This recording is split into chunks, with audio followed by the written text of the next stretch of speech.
topic. This is a heartfelt topic for me this month. Our theme has been for this month of July, practice makes imperfect. And our title today is called Perfectly Imperfect. Now, before I get into attempting to explain what is meant by that, this is something that is near and dear to me because I spent the better part of the last 3 years trying to understand, well, what does this mean to be perfectly imperfect? What is perfectly imperfect? Well, when I started preparing this talk, I don't know about a lot of you, but when I have some questions and confusion and things of that nature, in particular about a word, I usually go to the dictionary. And so I want to understand better, what does this word imperfect mean? When we talk about imperfect, what exactly does that mean? I get it from I guess a common sense point of view, but I wanted to understand more. I want to understand deeper. And so I didn't know what else to do except for start with the dictionary. Now, of course, in the dictionary today, you have a lot of different options. So here's a couple of things when I Googled what does imperfect mean that the online dictionaries gave. The first one, the state of not being perfect. Yes, that makes sense, right, Carol? It seems pretty self-explanatory.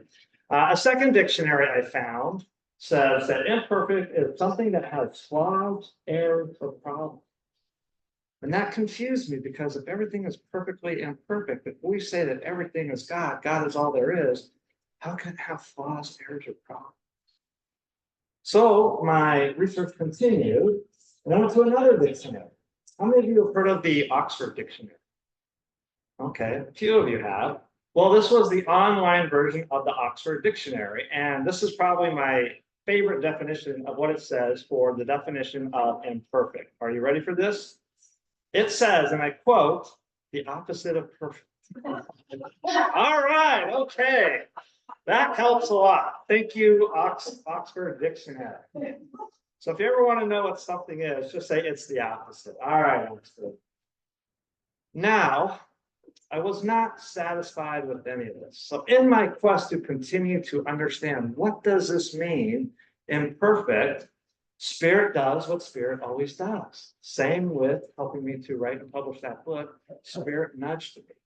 And Spirit said this. Spirit said, reach out to an old friend of yours back in your hometown of Grants Pass, Oregon. And so that's what I did. And my old friend just happens to be a Zen monk by training and ran a Zen spiritual center in my community for many, many years.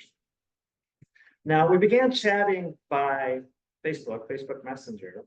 And I just wanted his perspective. I thought, okay, this will be interesting to see what an actual Zen monk has to say about this. And so here is kind of a brief summary of some of what he told me during this conversation. He told me that essentially imperfection is embraced as a natural and essential part of life.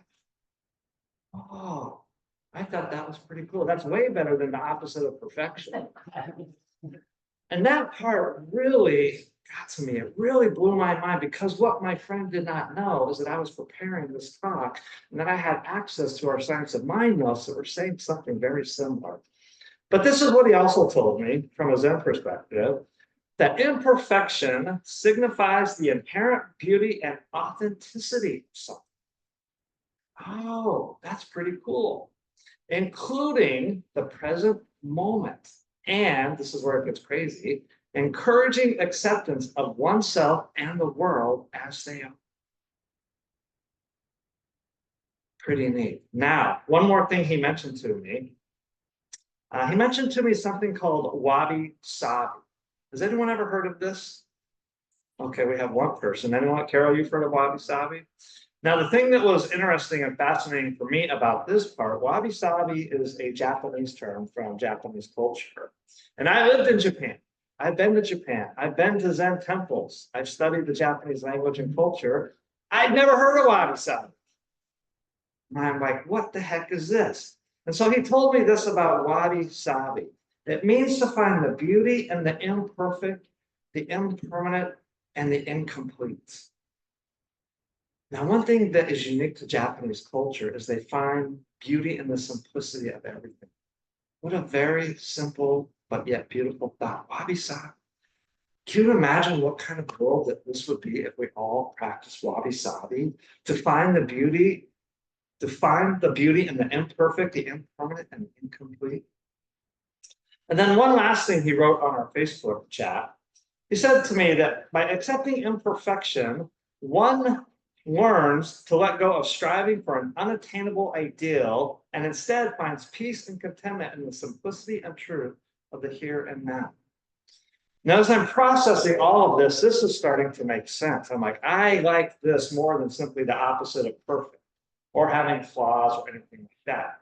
So in this moment, I literally put my computer down, I put my notes down. I went to get up to go over to my kitchen sink, which is in my tiny home, is only like 3 feet. It's like from here to about right there. So it's not that far to get a glass of water. But in that little short distance, about that 3 feet, Spirit did it again. Spirit struck me with the definition and an understanding that I finally get what imperfect means.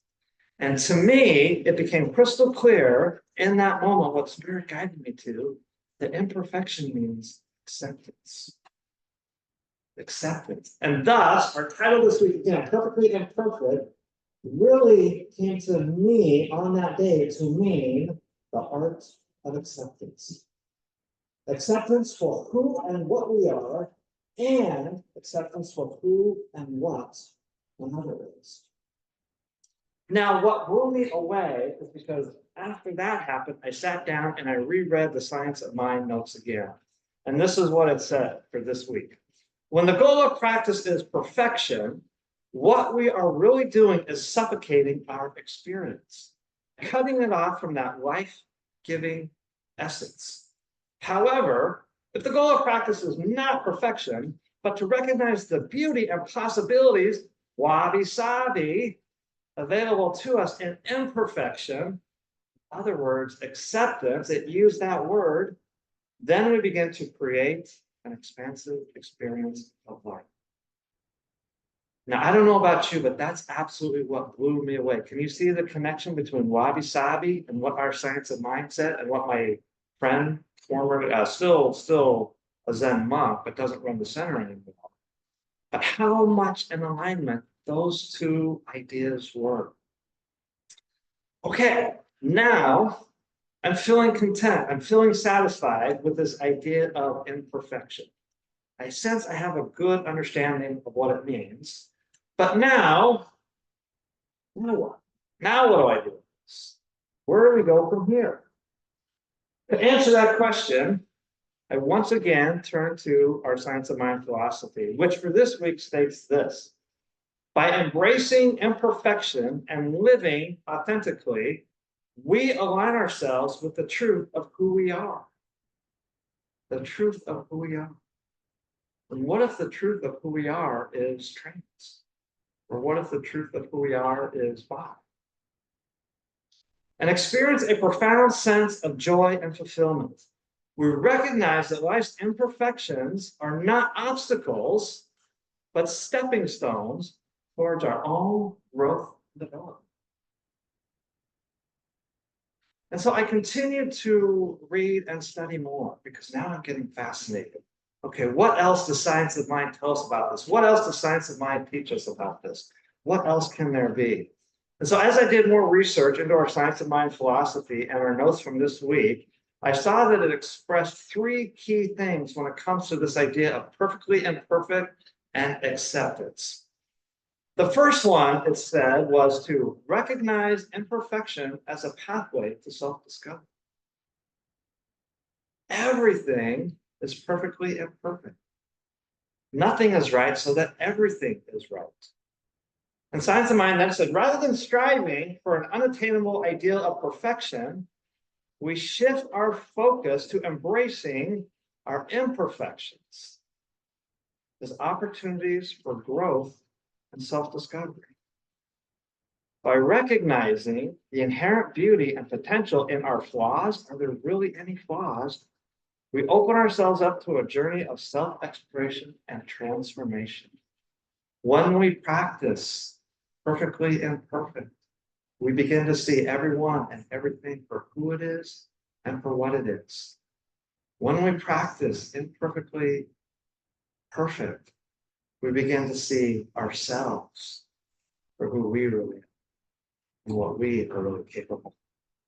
The second one that it said, it stated, cultivate self-compassion and acceptance as a daily habit, as a way of life. Now, what happens if you take one small step? Not a lot, right? One step is not very much. But one step can lead to 10,000 steps, can lead to 20,000 steps. So if we and when we explore the power of self-compassion and acceptance as essential tools for navigating the challenges of life, this is directly from our Science of Mind notes this week. By offering ourselves kindness and understanding, we create a nurturing environment for personal growth and self-expression. When we accept who we are, what we are, when we accept someone else for who they are, what they are, when we accept anything that's going on around us, this was the mistake I was making, that I wasn't accepting. And I found myself with angst, with anxiety, with depression. When I realized it's because I wasn't accepting myself for who I was. I wasn't accepting events for what was going on. The third point that our notes from this week made is this: living an authentically joyful life. Now I'm going to take a quick poll of everyone here in the audience and at home, and I'm going to roll the dice a little bit and gamble. Say most of you are going to probably say yes to this question, but I want to take a poll just to be sure. How many of you, raise your hand if the answer is yes, would like to live or are currently living an authentically joyful life? Okay, my gamble paid off. Close to 90%. We delve into the profound impact of embracing imperfection on our overall well-being and joy. By letting go of the need for external validation and societal expectations, we align ourselves with our true essence and live authentic. That's a tongue twister. Authentically. I learned that lesson the hard way. I think many of you know part of my journey. I spent the better part of 6-7 years running and racing. Running marathons, half marathons, triathlons, some of those Spartan obstacle mud course races. How many of you have heard of those? You've heard of marathons and things like that. By letting go of the need for external validation, because I ran all of those races to be validated. My validation came from all of that because I thought, oh, if I don't do this, people won't accept me. People will think I'm not good enough. The truth was, I didn't think I was good enough. I wasn't accepting myself. So when we let go of the need for external validation, our worthiness, who we are, is not dependent on what we're doing. It's only dependent on the love that you give yourself. It's only dependent on the joy that you give yourself. It's only dependent on the appreciation and the respect that you give yourself. That's where validation comes from, not from doing a race. It took me almost 10,000 miles in 7 years to learn that. I would recommend taking the shortcut, not go that long route. But when we let go of our need for external validation, we align ourselves with our true essence, our true beingness, and that's when we live authentically.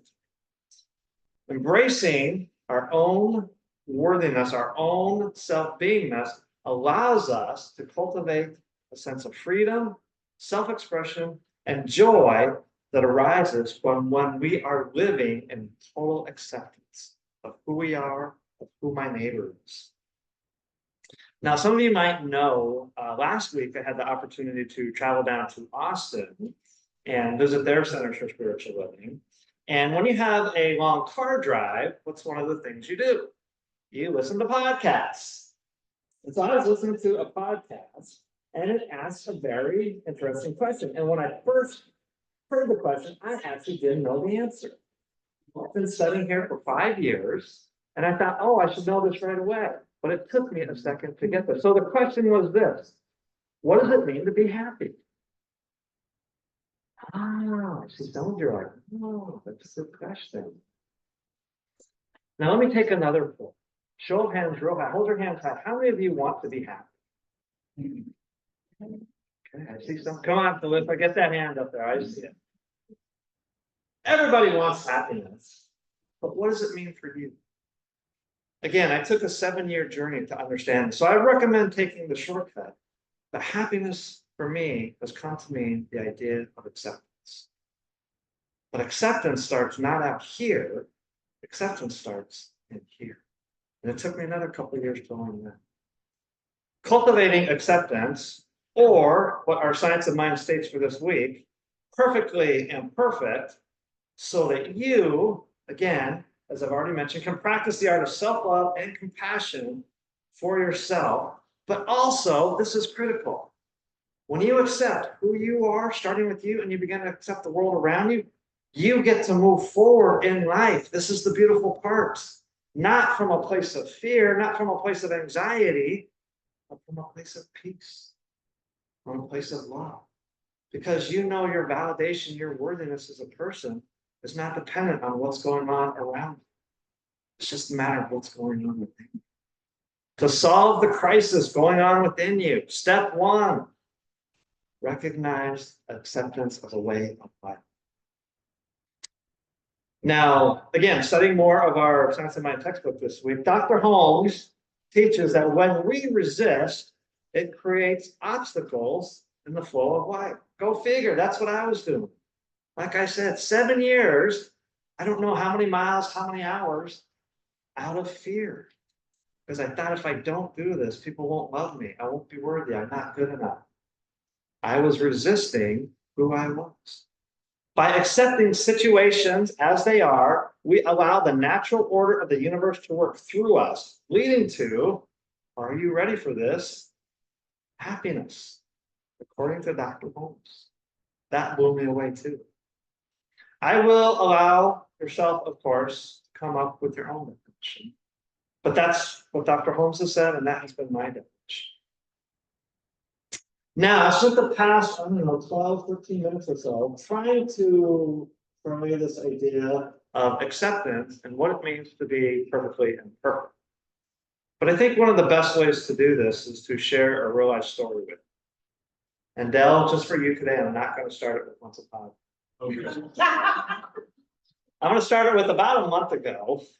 Maybe about a month ago, about 5 weeks ago, I was doing what I love to do, camping. I grabbed my dog, I grabbed my tent, my backpack, my supplies, everything is in the back of my car. I got in my car and I went camping. And of course, when you're camping, your hands are getting in the dirt, they're getting in the water. In my case, they're getting on some dead fish carcasses and all kinds of things. And I did something next, which I never even gave much thought to, but I ate food. No big deal, right?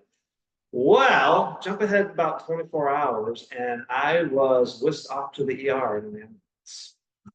I could barely walk. This is what was going on with me. And the ER on 911 said, "Can you calm down?" I said, "No, I can't. I can't." I couldn't breathe. My body was struck with paralysis. I was seizing up. I literally thought I had about 5-10 minutes left to live. I had no clue what was going on. The only thing I knew was to go deep into my Science of Mind, faith, and prayer. I literally did not know what was going on. I called my sister. I said, "You got to get here." I called her back 2 minutes later. I said, "I'm not going to make it. Can you watch Jackie in my house for me?" That's what I told her. About 10 minutes later, the ambulance did. I had to call the ambulance after that. The ambulance got there. I could not stand up. I did not know what was going on. They asked me, "Can you stand up?" I said, "No." Very comprehending what they were saying. 2 big muscular firemen picked me up. They were put me on the gurney, that gurney, that thing that goes in the ambulance. They put me on that. They shoved me in the back of the ambulance, and woo, we took off. Science of Mind prayer started to kick in, because by the time I got to the hospital, I had begun to stabilize. My oxygen had normalized. My breathing had normalized. I can't explain exactly really all of this, but that's not the best part of this. So I was in the ER for about 2 hours, and I was laying there on the bed. And by this time, I was also heavily medicated, I might add. Has anyone ever had a shot of morphine, by the way? I will just say this about morphine. Woo!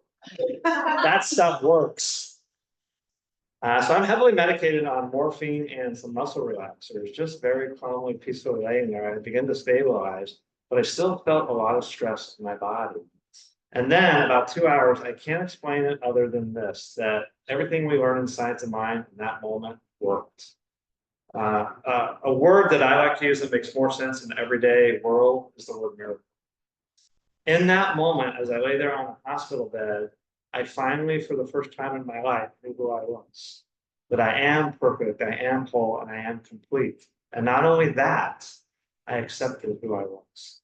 And I can't explain it any further, but in that moment also, I felt this incredible lightness. The only metaphor I can use is like this weight had been lifted off my shoulders. That's the only way I can describe it. And I can't explain anything other than that, other than about an hour later, I was discharged completely normal as if nothing had ever happened. Wow.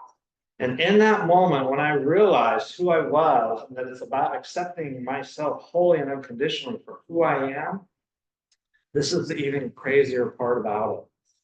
Leading up to that point in the hospital, I had this pretty bad sciatic nerve issue. How many of you ever had this or dealt with this? Okay. I won't spare you the whole story with that, but going into the hospital over the past month, I've been experiencing on a scale of 1 to 10, pain with my sciatica between a 2 and a 4. Because I've been doing some different, treatment techniques, what we learn here in Science of Mind. When I went into the hospital that day, perhaps that's why they gave me morphine, but when I arrived at the hospital, my sciatic pain on a scale of 1 to 10 was about 100. And my doctor actually said maybe that was causing a high temperature and things of that nature. That was about 5 weeks ago. Since that time, I've had 0 sciatic pain. It's completely gone. That's all I can say. Because I learned another lesson. We talk about this when we're trying to discover who we are. We mentioned this part about peeling back the layers of the onion, things like that. And I learned at that moment that that's not true. There are no layers. You already are perfect, whole, and complete. You just think there's layers. You just think that you need to peel back the layers. The truth is, what I learned in that moment was you don't. And again, I can't explain it, but my sciatic pain has been completely gone. My energy has returned. I've been biking, running, hiking, all the things that I used to do until that sciatic injury. So hopefully that gives you a little bit of an idea of the power of acceptance. So as I begin to wrap this up, let me quote another thing from Science of Mind. It teaches that acceptance is a powerful tool for transforming our lives. By understanding imperfection as a pathway to self-discovery, cultivating self-compassion and acceptance, and living an authentic, joyful life, we align ourselves with the flow of life and manifest our highest good. And we begin to understand that all is perfectly imperfect. And so as you go forth after today into the world, into your communities, into your homes, take practical steps to cultivate a habit of acceptance, knowing that the real you is already there. And so as I wrap this up, I just want to say one more thing. Acceptance allows us to recognize the perfection and imperfection. Or again, as our topic from this week states, it allows us to recognize that everything is perfectly imperfect. And so therefore, recognizing that all is perfectly imperfect can be viewed as one small step for you and one giant leap. I love this part, one giant leap. And so allow me to end this now with a poem that I found by a scholar named Fernando Pessoa. I think that might be Italian. I hope I'm pronouncing that right. From his book of poems, Fernando Pessoa. The poem says this: to be great, be whole. Exclude nothing, exaggerate nothing that is not you. Be whole in everything. Put all you are to the smallest thing that you do. And so it is.